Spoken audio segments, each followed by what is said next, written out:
Collector साहब शादी में खाना खाने पहुंचे, पत्नी वही बर्तन साफ कर रही थी, फिर डीएम ने फिर जो किया। शहर के कलेक्टर अनिल वर्मा अपनी ईमानदारी और सादगी के लिए पूरे जिले में प्रसिद्ध थे। प्रशासनिक कार्यों में उनकी निष्पक्षता और विनम्र व्यवहार के कारण लोग उन्हें सम्मान की दृष्टि से देखते थे। वे हमेशा मानते थे कि इंसान का असली मूल्य उसके पद या धन से नहीं, बल्कि उसके कर्मों और व्यवहार से तय होता है। वे उच्च पद पर होते हुए भी जनता से घुलते मिलते थे और जमीन से जुड़े इंसान थे। एक दिन उन्हें अपने पुराने मित्र के बेटे की शादी में आमंत्रित किया गया। मित्र ने आग्रहपूर्वक कहा, अनिल, तुम्हारी मौजूदगी हमारे लिए बहुत खास होगी। तुम्हारे आने से यह खुशी और बढ़ जाएगी। उन्होंने मुस्कुराते हुए कहा, जरूर आऊंगा, यह मेरे लिए भी खुशी की बात होगी। शादी का माहौल बहुत ही भव्य था। पूरे पंडाल को सुनहरी झालरों से सजाया गया था। चारों तरफ रंग बिरंगी लाइटें चमक रही थी। ढोल नगाड़ों की गूंज से माहौल उल्लास से भरा हुआ था। मेहमानों के लिए शानदार भोजन की व्यवस्था की गई थी। पकवानों की खुशबू से वातावरण महक रहा था। जब कलेक्टर साहब विवाह स्थल पर पहुंचे, तो लोग उन्हें देखकर सम्मानपूर्वक खड़े हो गए। शादी के आयोजकों ने उन्हें विशेष अतिथि के रूप में उच्च सम्मान दिया और आग्रह किया, साहब, कृपया पहले भोजन ग्रहण करें। आपके बिना यह समारोह अधूरा लगेगा। लेकिन अनिल वर्मा ने विनम्रता से कहा, मैं भी एक आम मेहमान हूँ। मैं लाइन में खड़े होकर ही भोजन लूंगा। उनका यह व्यवहार देखकर लोग चकित रह गए। आमतौर पर उच्च पद पर आसीन अधिकारी विशेष सुविधा की अपेक्षा करते हैं, लेकिन कलेक्टर साहब की सादगी सबके लिए प्रेरणादायक थी। उन्होंने स्वयं जाकर भोजन की थाली ली और कतार में खड़े हो गए। जब वे भोजन लेकर बैठे, तो सभी उन्हें देखकर सम्मान की भावना से भर गए। उनके इस व्यवहार से यह संदेश गया कि कोई भी व्यक्ति कितना भी बड़ा क्यों न हो, विनम्रता ही उसकी सच्ची पहचान होती है। कलेक्टर साहब भोजन का आनंद ले रहे थे, लेकिन तभी उनकी नजर पंडाल के एक कोने में गई। वहां सफेद टेंट के पीछे खुले स्थान पर कई महिलाएं शादी के बाद जूठे बर्तन धोने में व्यस्त थीं। बड़े बड़े टब पानी से भरे हुए थे। एक में झागदार साबुन का पानी था और दूसरे में साफ पानी। महिलाएं टीम बनाकर काम कर रही थी। कोई बर्तनों पर झाग मल रही थी, तो कोई साफ पानी से धोकर कपड़े से सुखा रही थी। भीड़ के बीच अचानक कलेक्टर साहब की नजर एक जानी पहचानी आकृति पर पड़ी। एक महिला हल्के रंग की साड़ी पहने, सिर पर पल्लू डाले, बड़े मनोयोग से बर्तनों को धोने में लगी थी। उनके चेहरे पर एक गहरी शांति और तन्मयता थी। अनिल वर्मा को एक क्षण के लिए विश्वास ही नहीं हुआ। उन्होंने अपनी पलकें झपकाईं और ध्यान से देखा। यह कोई और नहीं, बल्कि उनकी अपनी पत्नी सुनीता वर्मा थी। ये दृश्य देखकर कलेक्टर साहब स्तब्ध रह गए। उनकी पत्नी, जो एक उच्च पदस्थ अधिकारी की धर्मपत्नी थी, जिनका समाज में एक विशिष्ट स्थान था, वे साधारण कपड़ों में अन्य महिलाओं के साथ बर्तन धोने में व्यस्त थीं। ये देखकर उनके मन में एक अजीब सी हलचल हुई। उन्होंने सोचा, घर में किसी चीज की कमी नहीं, हर सुविधा मौजूद है, नौकर चाकर हैं, फिर भी सुनीता यहाँ बर्तन धो रही है। ऐसा क्यों? क्या ये जरूरी था? अनिल वर्मा का मन सवालों से भर गया। एक तरफ समाज का नजरिया था, एक कलेक्टर की पत्नी बर्तन धो रही है, ये ठीक लगेगा क्या? और दूसरी ओर, सुनीता के स्वभाव को वे अच्छी तरह जानते थे। वह दिखावे में विश्वास नहीं करती। वह जो भी करती है, पूरे मन से करती है। परंतु फिर भी उनकी पत्नी को इस हाल में देखकर वे असमंजस में पड़ गए। कलेक्टर साहब की उत्सुकता बढ़ गई।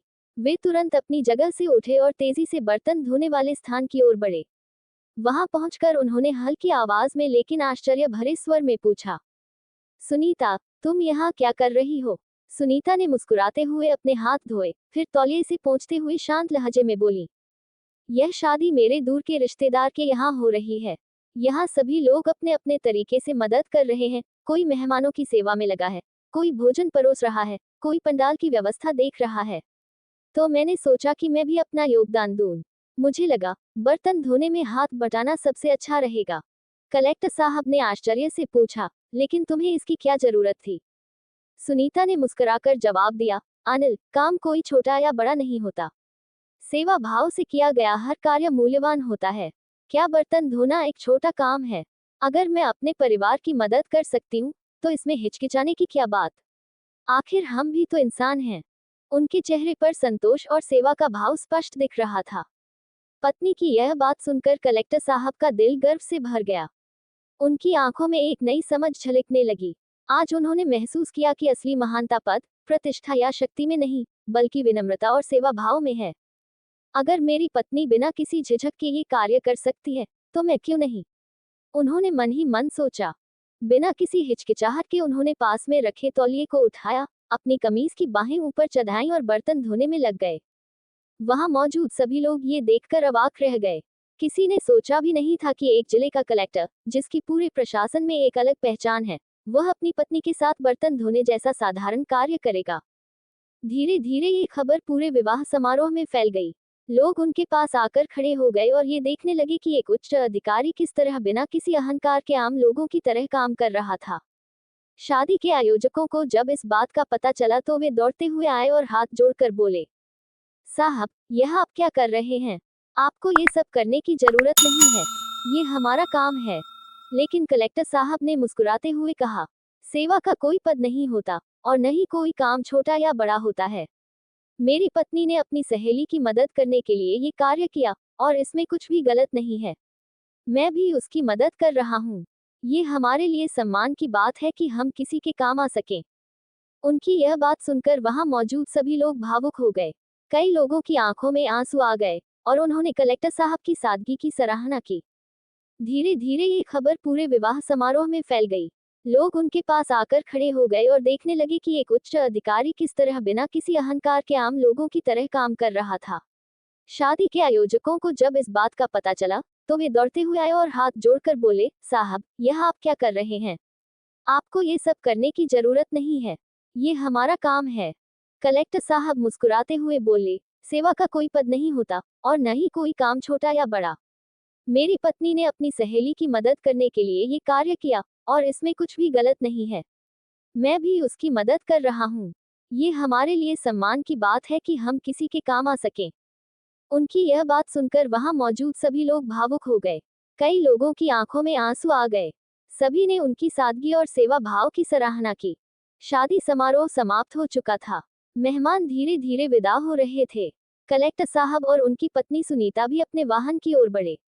हल्की ठंडी हवा चल रही थी और आसमान में चांद अपनी शीतल चांदनी बिखेर रहा था। गाड़ी की खिड़की से बाहर देखते हुए सुनीता मन ही मन सोच रही थी कि आज का दिन कितना अनोखा और सुखद था। जैसे ही कार आगे बढ़ी, सुनीता ने हल्की हंसी के साथ पति की ओर देखा और मजाकिया लहजे में बोली, आज पहली बार तुमने मेरे काम में हाथ बटाया। कलेक्टर साहब भी मुस्कुरा दिए। उन्होंने एक गहरी सांस ली और कुछ सोचते हुए बोले, हाँ, लेकिन आज पहली बार तुम्हारी वजह से मैं और बड़ा आदमी बन गया। ये सुनकर सुनीता हंस पड़ी। उनकी हंसी में गर्व और अपनापन था। अनिल वर्मा भी अपनी पत्नी के साथ खिलखिला उठे। कुछ देर बाद जब हंसी शांत हुई तो कलेक्टर साहब गंभीर स्वर में बोले, सुनीता, आज तुमने मुझे बहुत बड़ी सीख दी। सच कहूं तो मैं कभी सोच भी नहीं सकता था कि एक साधारण सा काम मुझे इतना बड़ा अनुभव दे सकता है। आज मैं समझ पाया कि असली महानता केवल पद, प्रतिष्ठा या रुतबे में नहीं, बल्कि विनम्रता और दूसरों की मदद करने की भावना में होती है। सुनीता ने प्यार भरी नजरों से अपने पति को देखा और मुस्कुराकर कहा, मैंने तो बस वही किया जो मुझे सही लगा, लेकिन मुझे खुशी है कि तुमने इसे समझा और महसूस किया। गाड़ी शहर की सुनसान सड़कों पर तेजी से दौड़ रही थी। अंदर एक अनकहा सुकून था। आज का दिन उनके जीवन की सबसे खूबसूरत यादों में से एक बन गया। अगले दिन सुबह जब कलेक्टर साहब दफ्तर जाने के लिए तैयार हो रहे थे, तभी एक कॉल आया। दूसरी ओर उनके एक मित्र थे, जो पत्रकार थे। उन्होंने उत्साहित स्वर में कहा, सर, आपकी कल की घटना पूरे शहर में चर्चा का विषय बन गई है। आपने जो किया वह बहुत प्रेरणादायक है। कलेक्टर साहब ने हैरानी से पूछा, कौन सी घटना? पत्रकार हंसते हुए बोले, अरे सर, आप और भाभी जी का बर्तन धोने वाला वीडियो सोशल मीडिया पर वायरल हो गया है। किसी ने चुपके से तस्वीरें खींच ली थी और अब अखबारों में भी यह खबर छप रही है। अनिल वर्मा ये सुनकर थोड़ा चौंक गए, लेकिन तुरंत ही मुस्कुरा दिए। उन्होंने फोन रखा और सुनीता की ओर देखा, जो पास ही खड़ी थी। उन्होंने मुस्कुराते हुए कहा, तुम्हें अंदाजा भी है कि तुमने मुझे कितना प्रसिद्ध कर दिया है? सुनीता ने हैरानी से पूछा, क्यों? क्या हुआ? उन्होंने मोबाइल स्क्रीन दिखाते हुए कहा, देखो, हमारी तस्वीरें सोशल मीडिया पर वायरल हो चुकी हैं। हर कोई हमारे बारे में बात कर रहा है। सुनीता ने मोबाइल में खबर पढ़ी। कलेक्टर साहब और उनकी पत्नी का सादगी भरा कदम, समाज के लिए प्रेरणा। इस खबर के साथ उनकी तस्वीरें भी लगी थीं। लोग उनकी विनम्रता और सेवा भाव की सराहना कर रहे थे। शहर में ये घटना तेजी से चर्चा का विषय बन गई। प्रशासनिक अधिकारियों से लेकर आम जनता तक, हर कोई इस घटना से प्रभावित था। स्कूलों में अध्यापक बच्चों को ये कहानी सुना रहे थे ताकि वे विनम्रता और सेवा भाव का महत्व समझ सकें। कुछ लोग कह रहे थे, एक अधिकारी होकर भी उन्होंने इतना सादा जीवन जिया, ये वाकई प्रेरणादायक है। तो कुछ का मानना था, अगर हमारे नेता और अधिकारी भी इसी तरह विनम्रता अपनाएं, तो समाज में कितना बदलाव आ सकता है। लेकिन सबसे अधिक प्रभाव उन लोगों पर पड़ा, जो काम को छोटा बड़ा समझते थे। अब उन्हें एहसास हो गया था कि कोई भी काम तुच्छ नहीं होता। सम्मान, पद या प्रतिष्ठा से नहीं, बल्कि सेवा और विनम्रता से मिलता है। ये घटना केवल एक कहानी नहीं बनी, बल्कि समाज के लिए एक अनमोल सीख बन गई। अगर आपको यह वीडियो अच्छी लगी हो, तो इसे लाइक करना न भूलें। आपकी एक छोटी सी प्रतिक्रिया हमें और भी बेहतरीन प्रेरणादायक कहानियां बनाने के लिए प्रोत्साहित करेगी। अपनी राय कमेंट में जरूर लिखें। आपको इस कहानी का कौन सा हिस्सा सबसे ज्यादा पसंद आया? क्या आप भी मानते हैं कि सेवा भाव और विनम्रता ही असली महानता है? क्या आपके जीवन में भी कभी ऐसी घटना घटी है जो आपको सिखा गई कि हर काम की अपनी अहमियत होती है? शेयर करना न भूलें। अगर यह कहानी आपके दिल को छू गई हो, तो इसे अपने दोस्तों, परिवार और परिचितों के साथ शेयर करें, ताकि यह प्रेरणादायक संदेश ज़्यादा से ज़्यादा लोगों तक पहुंच सके। हमारे चैनल को सब्सक्राइब करें। अगर आप इसी तरह की और भी प्रेरणादायक कहानियां देखना चाहते हैं, तो हमारे चैनल को सब्सक्राइब करें और बेल आइकन दबाएं, ताकि आपको हर नई वीडियो की सूचना सबसे पहले मिले। धन्यवाद। आपका साथ ही हमारी सबसे बड़ी प्रेरणा है।